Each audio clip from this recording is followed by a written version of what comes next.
नमस्कार, हकीकत न्यूज देख रहे हैं आप। मैं हूं आपके साथ गुंजन। चलिए बढ़ते खबरों की ओर। आगामी विधानसभा और लोकसभा चुनाव को देखते हुए आज केंद्रीय मंत्री नरेंद्र सिंह तोमर एक दिवसीय प्रवास पर आज रीवा पहुंचे। यहां एनसीसी मैदान में आयोजित कार्यकर्ता सम्मेलन कार्यक्रम में शामिल हुए और कार्यकर्ताओं को आगामी चुनाव को लेकर निश्चित काम करने की बात कही।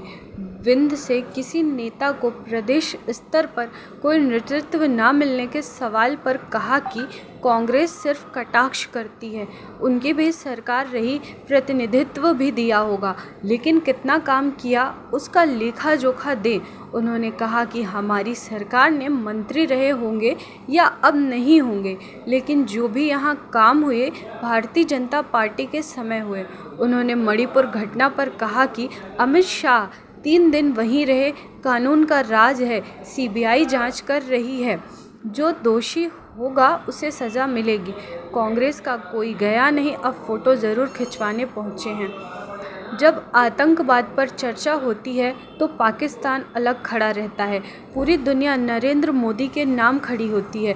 भारतीय जनता पार्टी की साख पूरी दुनिया में बढ़ रही है। हमने तय किया है कि 2047 में जब आज़ादी की शताब्दी नहीं होगी तब यह भारत दुनिया में विकसित भारत की श्रेणी में खड़ा होने वाला भारत होगा। प्रधानमंत्री नरेंद्र मोदी ने न्यू इंडिया बनाने के लिए, डेवलप इंडिया बनाने के लिए छोटी छोटी बुनियाद को सिले वार भरने का काम किया है। हमारा लक्ष्य 2047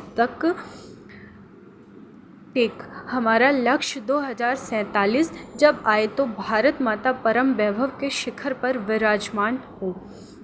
पहले 2 कहावतें कही जाती थी, चारों तरफ अंधेरा है, पहरेदार लुटेरा है, और दूसरा नारा लगता था, जब तक रहेंगे दिग्गी तब तक घर में जलेगी डिब्बी, क्योंकि बिजली उस समय देखने को नहीं मिलती थी।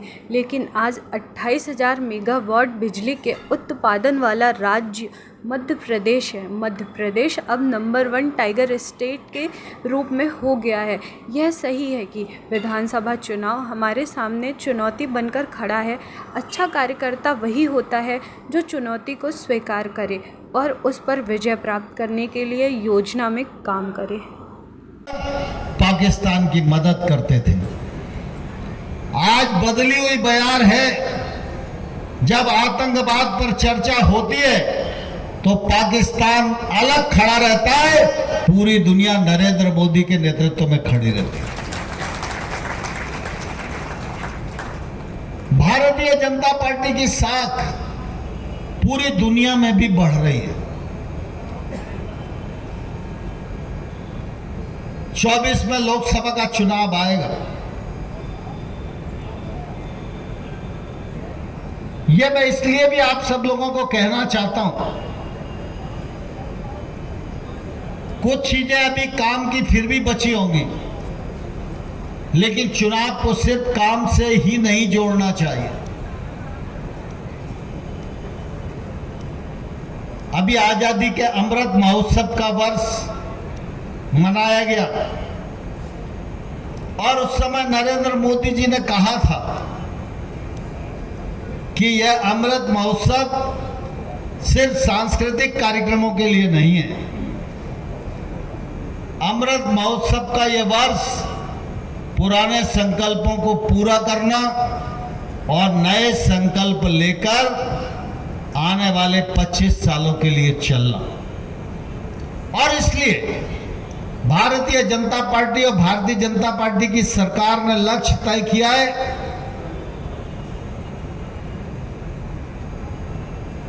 कि 2047 में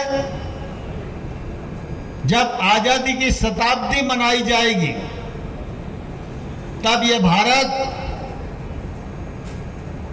ऐसा भारत नहीं होगा, तब यह भारत दुनिया में विकसित भारत की श्रेणी में खड़ा होने वाला भारत होगा। और मुझे खुशी है कि प्रधानमंत्री नरेंद्र मोदी जी ने न्यू इंडिया बनाने के लिए, डेवलप्ड इंडिया बनाने के लिए जो छोटी छोटी सांसें थी, बुनियाद में उनको सिलसिलेवार भरने का काम किया है। लक्ष्य हमारा सिर्फ एक सड़क पर नहीं है, एक डैम पर नहीं है, एक बिजली के खंभे पर नहीं है। हमारा लक्ष्य है 2047 जब आए तो भारत माता परम वैभव के शिखर पर विद्यमान हो, भारत विश्व गुरु के पद पर अधिष्ठित हो। मुझे ध्यान है जब सुंदरलाल पटवा जी हमारे नेता नेतृत्व करते थे तो कई बार एक बात कहा करते थे, देखिए बाकी मैं कुछ नहीं जानता, लेकिन मैं इतना जानता हूं कि कुछ अच्छा होने वाला है और जो कुछ अच्छा होगा वो भारतीय जनता पार्टी के हाथों होगा। आज जब मैं देखता हूं तो वो शब्द मुझे सही दिखाई देते हैं कि आज अगर दुनिया को भी दिशा देने का काम भारत आ रहा है, इससे ज्यादा हमारे पूर्वजों का और क्या सौभाग्य होगा। चारों तरफ अंधेरा है, पहरेदार लुटेरा है।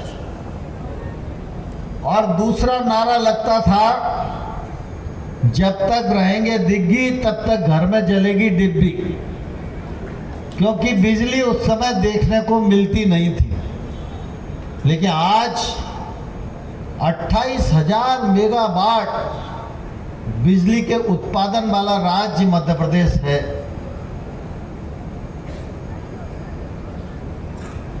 बाण सागर परियोजना वर्षों तक लंबित रही। भारतीय जनता पार्टी की सरकार नहीं आती और चिंता नहीं करती, फंड नहीं डालती, तो मैं बता रहा हूं कि अभी भी बाण सागर परियोजना चालू नहीं होती जिस गति से वो चल रही थी। लेकिन भारतीय जनता पार्टी की राज्य सरकार ने मध्य प्रदेश को विकसित करने का सभी प्रकार से सद प्रयत्न किया और उसी का परिणाम है। जीडीपी की दृष्टि से देखेंगे तो देश में मध्य प्रदेश अग्रणी दिखाई देगा। आज एग्रीकल्चर ग्रोथ रेट की दृष्टि से देखेंगे तो मध्य प्रदेश नंबर 1 दिखाई देगा। गांव की सड़क बनाने के मामले में देखेंगे तो मध्य प्रदेश नंबर 1 दिखाई देगा। इंडस्ट्री में निवेश की दृष्टि से देखेंगे तो मध्य प्रदेश नंबर 1 दिखाई देगा। और अब तो नंबर 1 टाइगर स्टेट के रूप में भी मध्य प्रदेश हो गया है। ये भी हम सब लोगों के लिए सौभाग्य और गर्व की बात है। आज हम सब कार्यकर्ता मिलकर विधानसभा चुनाव की तैयारी में लगे। अभी अध्यक्ष जी आपको कार्यक्रम की रचना बता रहे थे, कई कार्यक्रमों के बारे में उन्होंने बताया। यह सही है कि विधानसभा चुनाव हमारे सामने चुनौती बनकर खड़ा हुआ है, लेकिन अच्छा कार्यकर्ता कौन होता है? अच्छा कार्यकर्ता वही होता है जो चुनौती को स्वीकार करे और उस पर विजय प्राप्त करने के लिए योजना पर काम करे। हम सब इस बात को भलीभांति जानते हैं, व्यवस्था के अनुसार कुछ कार्यकर्ता नीचे बैठे हैं, कुछ कार्यकर्ता मंच पर बैठे हैं। मंच पर बैठने के बाद किसी को यह लग सकता है कि मैं बड़ा कार्यकर्ता हूं और नीचे बैठा हुआ कार्यकर्ता कोई छोटा कार्यकर्ता है। ऐसा किसी को लग सकता है, लेकिन मेरा अपना अनुभव और मेरा अपना दृढ़ विश्वास यह है कि मंच पर बैठे हुए लोग चुनाव नहीं जिता सकते।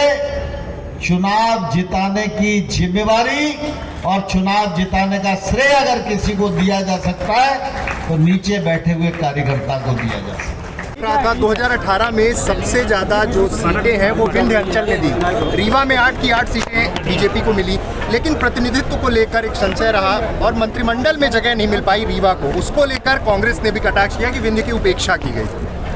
कांग्रेस सिर्फ कटाक्ष ही कर सकती है।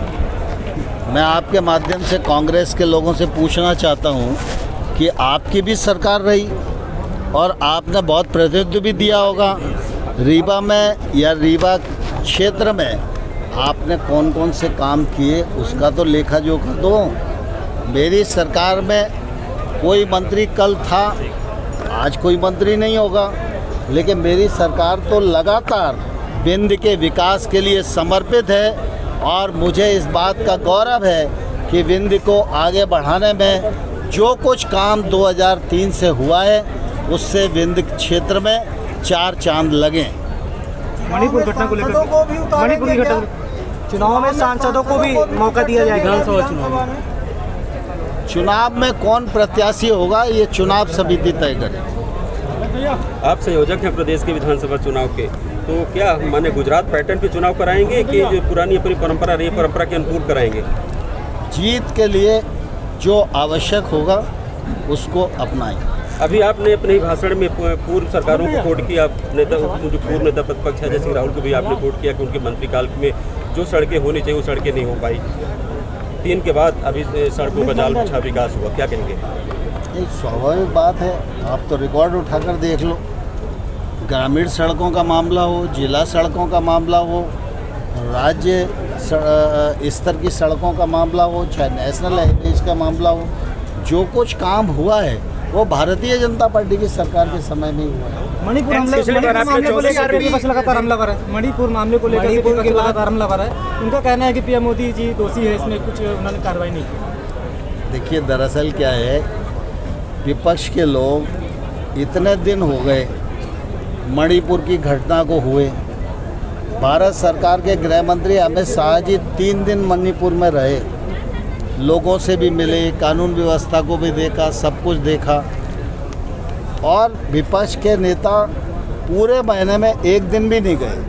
अब चूँकि अविश्वास प्रस्ताव आ रहा है, कल हम पूछेंगे, तो कुछ लोगों ने जाकर अपना नाम करके दायित्व निभाने का प्रयत्न किया है।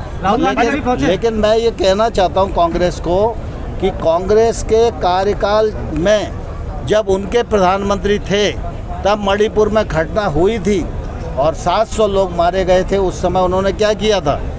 आज के समय में कानून का राज है और कानून व्यवस्था की दृष्टि से जो लोग वहाँ काम कर रहे हैं वो उस पर ध्यान दे रहे हैं। इस पर राजनीति नहीं करना चाहिए।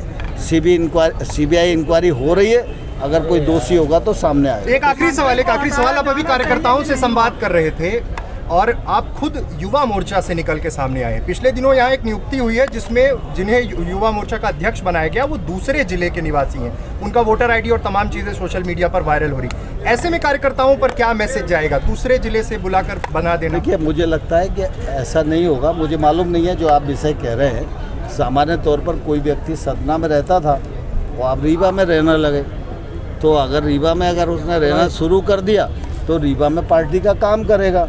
अब वोटर आईडी तो जब चेंज कराने की ज़रूरत पड़ेगी तभी चेंज होगी है।